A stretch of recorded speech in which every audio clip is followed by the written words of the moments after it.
Nos acompaña para ello Gustavo López, presidente de Forja, vicepresidente del Ente Nacional de Comunicación de Argentina, es abogado, periodista y docente universitario. Nos acompaña también desde Buenos Aires. Profesor, ¿cómo está? Muy buenas noches, bienvenido.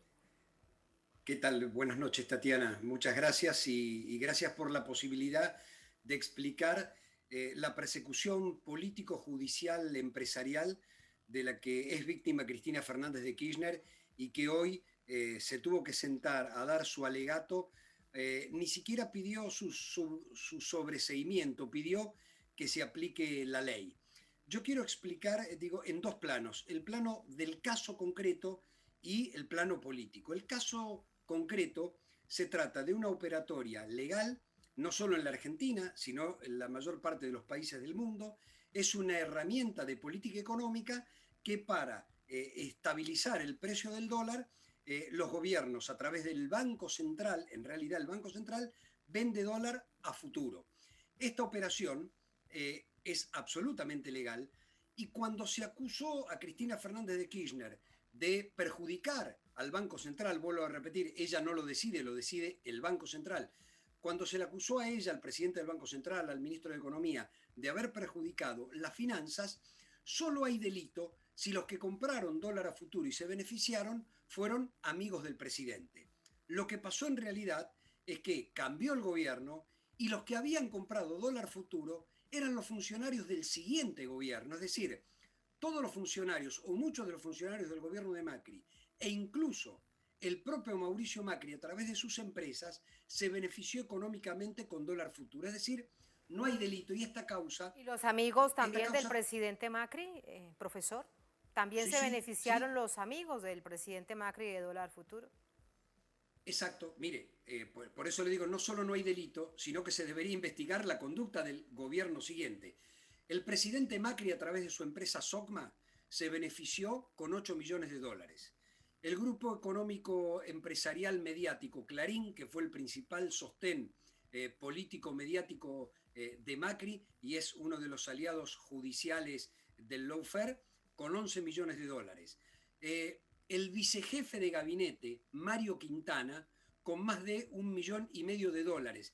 Y estoy hablando Lopetegui, que era otro funcionario, con alrededor de 4 millones de dólares. Es decir, los beneficiarios con una maniobra legal fueron los del gobierno siguiente porque fueron los que devaluaron. Sin embargo, Cristina era la procesada. Entonces, desde el punto de vista jurídico, esta causa, perdone la expresión, es un mamarracho, es decir, esta causa debieron haberla cerrado el primer día porque no puede la justicia judicializar un acto de gobierno que no es judiciable, que es una decisión política.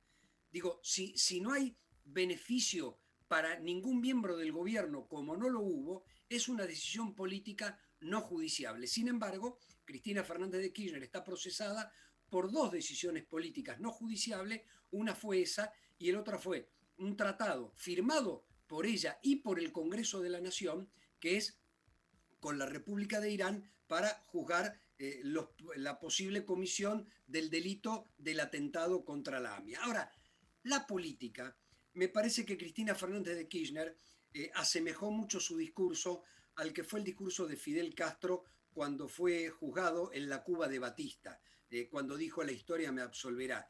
En este caso, ella lo que le está diciendo a los jueces y al fiscal, ustedes no tienen autoridad moral para juzgarme porque ustedes fueron parte del lawfare, ustedes fueron parte de la persecución política, judicial, mediática contra los funcionarios del gobierno y ustedes hicieron la vista gorda para que no solo Macri ganara la elección, sino también para que el gobierno de Macri fugara 160.000 millones de dólares, que fue la deuda externa más grande de la historia argentina adquirida en el menor tiempo, a un ritmo de 30.000 millones de dólares por año. Y la más Entonces, grande, la, profesor de América Latina. Permítame aquí un paréntesis para preguntarle algo. ¿Hay alguna investigación por todos estos hechos sobre el gobierno del expresidente Macri, sobre ese gobierno y esas acciones? ¿Hay alguna investigación que esté avanzando ya en este momento?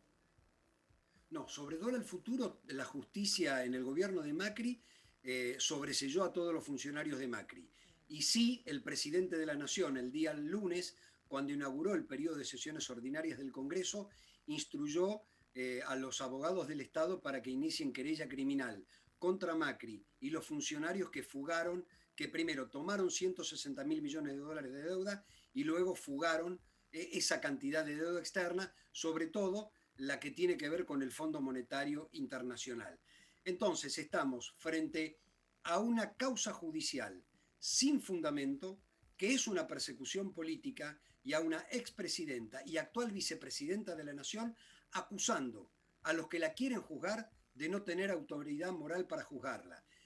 La Argentina, el sistema democrático de Argentina necesita una profunda reforma judicial porque no hay democracia con jueces que avalaron la corrupción macrista, que jugaron a la política, que llamaron a indagatoria en el mismo día a Cristina por 8 causas distintas y, como decía la expresidenta y actual vicepresidenta, cada hecho judicial coincidió con el aniversario, el cumpleaños de alguno de sus nietos o nietas, de su marido y expresidente fallecido, es decir, todo fue fríamente calculado. Incluso esta denuncia se hizo 5 días después de la primera vuelta electoral.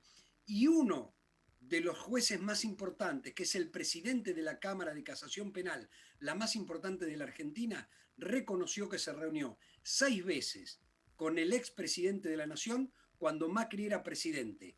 Y una semana después de esas reuniones venía una persecución política contra Cristina Fernández de Kirchner. Es decir, no hay democracia en la Argentina con un poder judicial corrupto e infectado como el que tenemos. Todo un ensañamiento en contra de la presidenta, expresidenta, en ese tiempo ya fungía como expresidenta de la Nación y ahora vicepresidenta, pero es todo un ensañamiento en contra de la figura y lo que representa Cristina Fernández, profesor. Ahora, ella decía en este alegato hoy, en esta acusación, que el sistema judicial de Argentina es perverso y podrido. Sin duda que son palabras muy, muy fuertes y también profundas. Pero la pregunta ¿es así? ¿Es así además como lo ve el pueblo argentino, que es el que tiene el uso directo de este sistema, perverso y podrido?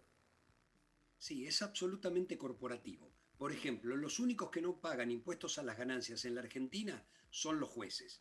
Nosotros tenemos una constitución que es del año 1853, que más allá de todas las reformas que sufrieron, es una constitución copia de la Constitución norteamericana. Entonces, el Poder Judicial, además de dictar sentencias, es el que controla, supuestamente, la constitucionalidad de las leyes o de los decretos.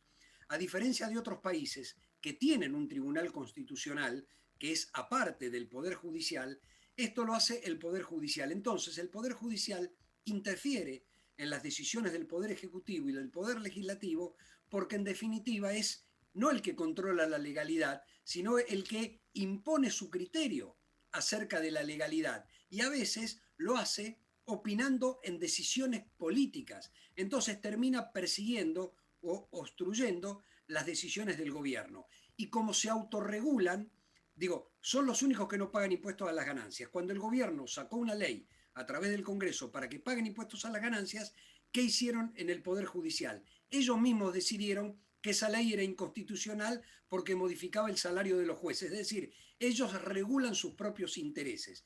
Por eso yo creo que hay que ir a una profunda reforma, no solo ampliar la Corte Suprema de Justicia, sino que también a establecer otro tipo de tribunales para resolver cuestiones constitucionales o cuestiones de arbitrariedad y no dejar en manos del único poder del Estado que el pueblo no elige, que ataca a los otros 2 poderes del Estado que el pueblo elige. Cuando Cristina en el 2013 intentó reformar el órgano que elige a los jueces, que es el Consejo de la Magistratura, a través del voto popular, y ojo que en Estados Unidos, por ejemplo, se vota a los fiscales, en el Poder Judicial se opuso y lo declaró inconstitucional. Entonces, si no rompemos esa trampa, que los que deciden son siempre los jueces sobre sus propios intereses, es muy difícil salir de esa trampa. Por eso hay que ir muy a fondo en un cambio muy profundo del Poder Judicial.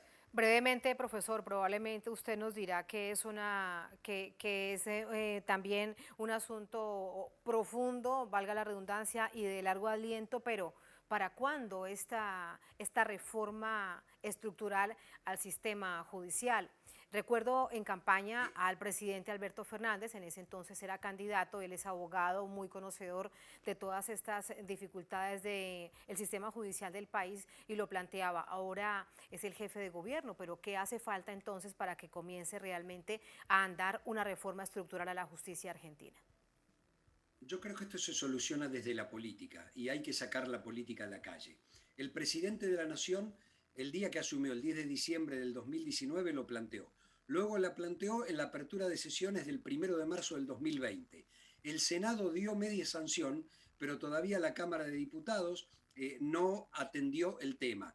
El lunes volvió a pedir el presidente de la Nación el tratamiento del tema. Yo creo que hay que movilizar a las fuerzas populares, hay que sacarlas a la calle, hay que exigirle al Congreso que cumpla su papel, que sancione leyes y que sancione leyes mirando al pueblo. No importa quién gobierne, lo importante es tener un poder judicial independiente de los grupos económicos. El lawfare se llevó a Dilma Rousseff como presidenta, el lawfare encarceló a Lula y no lo dejó permitir presentarse a elecciones, el lawfare le impidió ser presidente a Correa o a Lugo, y el lawfare quiso meter presa a Cristina, pero Cristina no estuvo presa en la Argentina porque 200.000 personas salimos a la calle en la primera indagatoria, en la primera cita a tribunales para defenderla. Entonces, el pueblo movilizado y un Congreso trabajando en los intereses del pueblo soluciona un problema de una corporación que está lamentablemente al servicio de los intereses de los grandes grupos económicos. Con esta reflexión lo despido, profesor. Muy interesante. Muchísimas gracias. Buenas noches.